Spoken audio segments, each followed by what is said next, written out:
4 exercices atypiques pour apprendre à réfléchir hors des cadres imposés. Bonjour, je suis Anna Gass, la fondatrice d'Apprendre les bonnes manières et de la boutique de prêt-à-porter féminin Ligne de France. Vidéo un peu particulière aujourd'hui. Une vidéo pour vous donner des outils, surtout à la jeune génération, pour apprendre à observer, apprendre à réfléchir par soi-même. Et donc pour exercer, donc c'est des méthodes très pratico-pratiques pour exercer son cerveau. Très bien. Alors, ça vient d'un constat très simple. Donc, deux constats déjà. Un, le premier, c'est sur Instagram. Donc, c'est vrai qu'elle est du tout venant sur Instagram. Et que les personnes qui ne partagent pas mon avis m'insultent. Bon, c'est d'ailleurs vrai sur tous les réseaux sociaux et pour quasiment tout le monde. Et c'est juste que, voilà, on en est là. Donc, des personnes qui ont si peu de jugeote que lorsqu'elles sont confrontées à un avis différent du leur, elles pensent que la seule réaction possible est l'insulte. Et ces personnes ne se rendent pas compte que mais il n'y a pas deux personnes sur Terre qui pensent la même chose. Vous, moi, aucun d'entre nous n'a exactement la même conception de la vie, des choses, de la situation, du monde, de l'au-delà que son mari, sa femme, ses enfants, son frère, sa sœur, sa meilleure amie, son patron, la boulangère, sa cousine. Aucun d'entre nous ne pense exactement la même chose que l'autre. Donc, mais ce n'est pas une raison d'insulter quelqu'un. Voilà, on peut avoir des relations en accordéon, être d'accord sur certains points, certaines choses, certaines valeurs, certains états de fait, et sur d'autres, non. Et en aucun cas, cela ne justifie l'insulte. Comment se sortir de ce toboggan sur lequel on est entraîné par les réseaux sociaux? Donc voilà, cette vidéo est là surtout pour la jeune génération, pour les autres également aussi, mais vraiment pour les jeunes, pour ceux qui ont moins de 20 ans ou qui ont 20 ans, moins de 25 ans, pour apprendre à réfléchir par vous-même. Très concrètement, parce que ça ne veut rien dire, ok, je vous dis ne regardez pas la télé, d'accord, mais donc comment on exerce notre cerveau? La première chose, je vais vous dire, c'est de compter. Moi, je fais partie de tout mon collège, tout mon lycée, mais même à l'université, moi je comptais le nombre de fenêtres qu'il y avait dans la pièce, je comptais le nombre de portes, de portes de sortie, je comptais les lames du parquet, je comptais le nombre de tables qu'il y avait, le nombre de personnes qu'il y avait dans la pièce, nombre de garçons, nombre de filles. Voilà. Passer par le numérique. Et non, je n'étais pas autiste ou autre. Et à vrai dire, j'avais certains amis aussi, enfin d'autres non, mais certains qui comptaient toujours le nombre de stylos qu'il y avait dans la trousse, puis qui mesuraient, parce que le crayon était octogonal, donc quel était le diamètre du crayon, combien de crayons, ils calculaient combien de crayons pouvaient rentrer dans une trousse ronde avec un tel diamètre. Voilà. Passer par le numérique. Compter. Ça aiguise le regard, ça apprend à observer. Vous savez que quand je vous dis justement comptez autour de vous le nombre de personnes qui portent un blue jean et un haut noir, je pourrais vous dire, en fait c'est pas la même chose, je pourrais vous dire observer, réaliser, mais en fait non, vraiment le compter, parce que ça focalise le cerveau sur quelque chose en particulier. On va dénombrer cela. Donc notre regard est aiguisé, on apprend à observer. Donc je vous conseille de compter.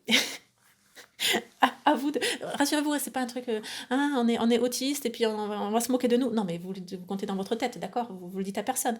Mais ces réflexes, c'est un exemple. Parce qu'il s'avère que plusieurs choses, on ne les voit pas. Pour l'orthographe, c'est un très bon exemple, vous le connaissez.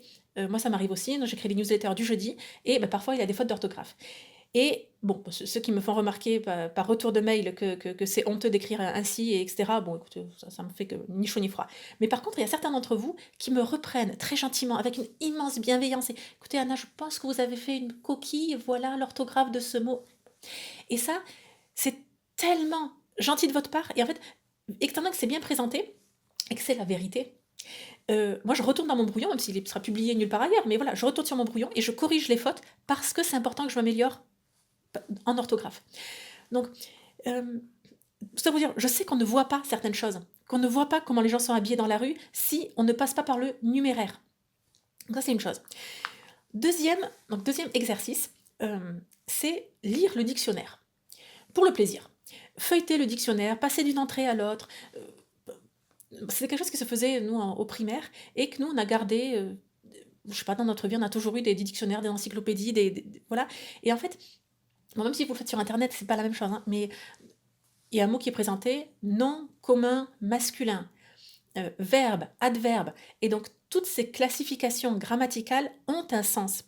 Et bon, déjà, le vocabulaire général de notre génération, enfin de tout le monde d'ailleurs, s'appauvrit énormément. Et bon, qui s'appauvrissent, en soi, c'est pas une mauvaise chose. Enfin, c'est pas dramatique. Je veux dire, si encore on pouvait utiliser moins de mots, mais avec justesse les peu de mots qu'on connaît, ok. Mais en fait, là, c'est que ça va de pair avec, les gens, ils savent, on connaît plus la définition des mots. Bon. Et donc, tout se confond. Ce qu'on entend régulièrement maintenant, c'est il y a des vérités, vérité au pluriel. Or, la vérité ne peut être qu'absolue. Le propre de la vérité est d'être absolue. Il peut y avoir différents points de vue sur une même situation, différentes émotions, différents ressentis d'une même situation. Oui, mais de vérité, il n'y en a qu'une seule. Sans parler que une seule, le chemin, la vérité, la vie. Mais bon, même si vous n'êtes pas croyant, donc si Jésus n'incarne pas pour vous la vérité, soit, mais la vérité, de fait, n'est que singulière. Elle est absolue. Il n'y a pas de vérité nuancée. Bon. Et alors là, bon, j'y pense. Ces derniers temps, donc c'est en février, donc le mois de la Saint-Valentin, l'amour, etc. Et on parle de galanterie, de courtoisie, de respect. Et il y a une confusion totale avec ces termes. J'ai posté un reel sur Instagram où je disais les hommes ne sont pas galants avec les hommes sont galants avec les femmes. Bon. Et il y a une femme qui il y en a plusieurs, des réactions négatives, bon, il y en a eu des dizaines, mais elle a un tel nœud mental, c'est tellement embrouillé que moi je ne sais même plus sur quelle corde tirer pour commencer à dénouer l'embroglio qu'elle a mentalement. Donc en disant, ah mais c'est toujours sur les victimes qu'on tape, c'est pas la victime, etc. Et en fait, mais une femme qui ne reçoit pas d'acte de galanterie autour d'elle n'est pas une victime. Arrêtons déjà de considérer tout le temps les femmes comme des victimes et de s'apitoyer sur son sort. Et puis, un homme peut être respectueux, d'ailleurs, et les hommes sont respectueux avec les hommes, avec les femmes, avec tout le monde, mais ils n'ont pas à être obligatoirement galants avec une femme. La galanterie ne peut pas être extorquée. Bon. Et donc, la galanterie et le respect, ce n'est pas la même chose. C'est également différent de la courtoisie. Et c'est pour ça que je vous invite en fait à aller chercher la juste définition des mots. Pas forcément à la retenir, parce qu'on n'y arrive pas, voilà, il ne s'agit pas il s'agit de se familiariser avec cette recherche de le sens exact des mots. Voilà. Donc, comme ça, c'est pas la peine de lire. Mais si vous aviez juste un dictionnaire, vraiment papier, un dictionnaire papier, c'est pas besoin d'être la dernière version avec les Yel et compagnie. Mais peu importe, un dictionnaire que vous trouvez dans une brocante ou autre à 1 euro, et vous le feuilletez une fois par semaine comme ça, en attendant que la pizza chauffe. En fait, c'est bien, ça va déjà vous préciser votre pensée, vos mots, vous faire prêter attention au vocabulaire que vous utilisez. Voilà. Donc ça, c'était un deuxième point. À présent, le troisième. Le troisième, c'est réfléchir aux extrêmes. Alors, c'est quelque chose de très féminin. Et alors, je vais dire, voilà, où est le problème? Le problème, c'est pas en soi de réfléchir aux extrêmes. Je vais préciser ma pensée. C'est ce que je vous conseille. Donc, ok, réfléchissez aux extrêmes, mais avec un minimum de 6 joutes.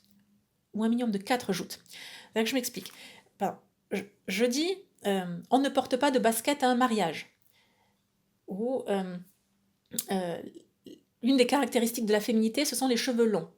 Et là, vous avez toujours quelqu'un qui ah, mais les femmes qui ont une chimiothérapie et qui n'ont plus de cheveux, vous moquez d'elles, vous les excluez de la féminité, etc. Vous voyez, et donc, tout de suite, qui pense aux extrêmes. Ou alors, la personne dit mais si on s'est cassé une jambe et qu'on a une jambe dans le plâtre, eh bien, on ne peut pas marcher, et donc, on peut pas, on doit venir avec des baskets à un mariage, et donc, on peut pas venir avec des escarpins. Donc, bref. Ou alors, on parle encore la relation homme-femme, et il y a toujours ah, mais les violences faites aux femmes. Bon. Et donc, le problème est tel que on pense toujours aux extrêmes. Donc, on prend, c'est très féminin ça, l'opposé exact de ce que dit la personne. Et bon, si encore ça arrivait jusqu'à, voilà, on fait le balancier passer d'un autre côté, c'est pas un problème. Le problème, c'est d'arrêter sa réflexion là, parce que c'est ce qui arrive souvent, c'est que ça, vous dites ah c'est faux parce qu'on passe à l'extrême, donc tout est faux, tout est à jeter. Et en fait là, ça fait régresser la pensée, ça fait qu'on n'avance pas. Et quand on n'avance pas, c'est même pas du sur place, on recule. On s'empêche de réfléchir. Donc là, je vous dis, ce balancier, donc c'est cette joute. Je dis quelque chose, ok, allez chercher l'extrême. On se dit, oui, mais bon, c'est l'extrême. Donc revenez, vous allez voir, vous allez peut-être revenir au même endroit que moi, ou vous allez revenir encore plus loin dans l'autre sens. Et avec cette joute de la pensée, d'un extrême à l'autre, vous allez voir que les propos deviennent plus mesurés, plus réfléchis, et surtout, on approfondit la pensée à ce moment-là. Donc, Voilà. Euh, Là aussi, récemment encore, sur un groupe de mamans, il était question de euh, euh, est-ce que c'est bien ou pas de faire percer les oreilles pour avoir des boucles d'oreilles pour une petite fille de 11 ans, etc. Et donc, certaines personnes répondent: ah, mais je me suis fait percer les oreilles, je le regrette pas. Bon, ce n'est pas un argument. Le fait de. Ça, c'est une émotion, ce n'est pas un argument. Euh, Autre point, quelqu'un qui publie la photo donc, de Sainte Thérèse avec qui a les oreilles percées. Donc, ah, mais alors si les oreilles percées c'est pour les prostituées, regardez, vous traitez Sainte Thérèse de prostituée. Ouais, on réfléchit aux extrêmes. Sainte Thérèse n'a pas été canonisée parce qu'elle avait les oreilles percées. Et ça n'a pas non plus joué dans son dossier anti-canonisation. D'accord? Vraiment. Donc, euh, ces joutes verbales qui vont aux extrêmes, c'est très dommageable. Mais pour vous, parce que ça vous empêche d'avancer. Ok, si vous ne pouvez pas vous en empêcher, réfléchissez comme ça par extrême, mais un minimum de 4 à 6 joutes, justement pour approfondir la réflexion. Parce que plus le balancier va avancer, plus comme la corde va être longue, et vous allez approfondir la pensée. Voilà. Allez, petit quatrième exercice, c'est ce qu'on appelle le The Lucky Girl Syndrome, qui revient souvent sur les réseaux sociaux américains en ce moment. Donc c'est le syndrome de la fille chanceuse. C'est un très bon exercice anti-victimisation. Donc vraiment, je le recommande aux jeunes femmes dans la vingtaine à l'heure actuelle. C'est une façon de se protéger du féminisme, de considérer qu'on est une fille chanceuse et que tout ce qui nous arrive, c'est génial. On a de la chance. Et là aussi, pensez pas aux extrêmes tout de suite. Mais en fait, dans une situation, vous envisagez le meilleur, vous envisagez le pire, et le fait d'envisager ces deux choses, bah tiens, de toute façon, probablement ni le pire ni le meilleur n'arrivera, mais quelque chose au milieu. Donc ça permet d'avancer, de se construire, de réfléchir, de progresser, et de toujours voir la vie du bon côté. Donc je vous encourage, en tant qu'exercice de pensée, bon, si vous êtes un garçon, donc c'est The Lucky Guy Syndrome, d'adopter cette mentalité pendant plusieurs mois de j'ai de la chance, j'ai vraiment de la chance dans la vie. Voilà, essayez. Donc je répète, première chose, comptez. Dénombrez ce qu'il y a autour de vous dans votre tête. 2. La définition exacte des mots. Vous n'avez pas à la retenir, mais déjà à vous imprégner que les mots ont un sens bien précis. Troisième chose, la réflexion aux extrêmes. En fait, ne l'arrêtez pas aux extrêmes. Absolument pas. Continuez ce balancier pour approfondir la pensée. Et quatrième chose, considérez-vous, posez le postulat que vous êtes quelqu'un de chanceux.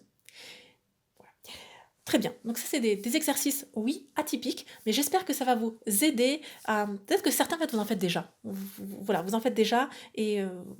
mais bon, vous n'en parlez pas parce qu'effectivement, on va vous traiter peut-être d'asocial ou autre, de... Bref. Donc, mais c'est une façon de réfléchir hors des cadres, enfin des exercices concrets pour réfléchir hors des cadres, pour justement gagner le sens de l'observation. Que c'est pas ce que vous dit la télévision, la radio, même moi, ce qu'on vous dit, mais d'apprendre à observer ce qui se passe autour de vous sans le filtre des médias. Voilà. Observer la météo. Moi, j'avais, donc ils sont décédés malheureusement, mais donc un couple de, moi, je les ai toujours connus retraités, donc déjà des enfants, qui donc avaient un calendrier chez eux et tous les jours ils notaient la météo du jour sur le calendrier avec un petit dessin. Et ils voyaient bien, en fait, après la fin de l'année, ils comptaient le nombre de jours où il y avait plu, le nombre de jours de soleil, le nombre de jours de grêle, et déjà tous les jours, ils regardaient aussi la météo à la télévision. Et ils constataient par eux-mêmes le décalage. Voilà.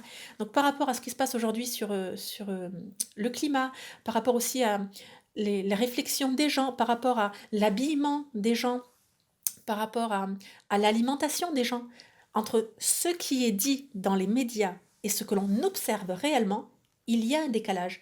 Et là, observez voilà, par vous-même, et ces exercices vont vous aider justement à aiguiser votre regard, à apprendre à observer. Bien, j'espère que cette vidéo vous a plu. Si vous souhaitez en savoir plus sur le savoir-vivre, je vous invite à découvrir gratuitement le guide des mondanités, sous-titré 7 leçons de savoir-vivre pour briller en société. C'est gratuit et immédiat, donc vous avez le lien juste en dessous de la vidéo. Dans 5 minutes, vous recevrez directement le guide chez vous. Je vous dis à très bientôt et surtout, n'oubliez pas, la bienséance fait la différence.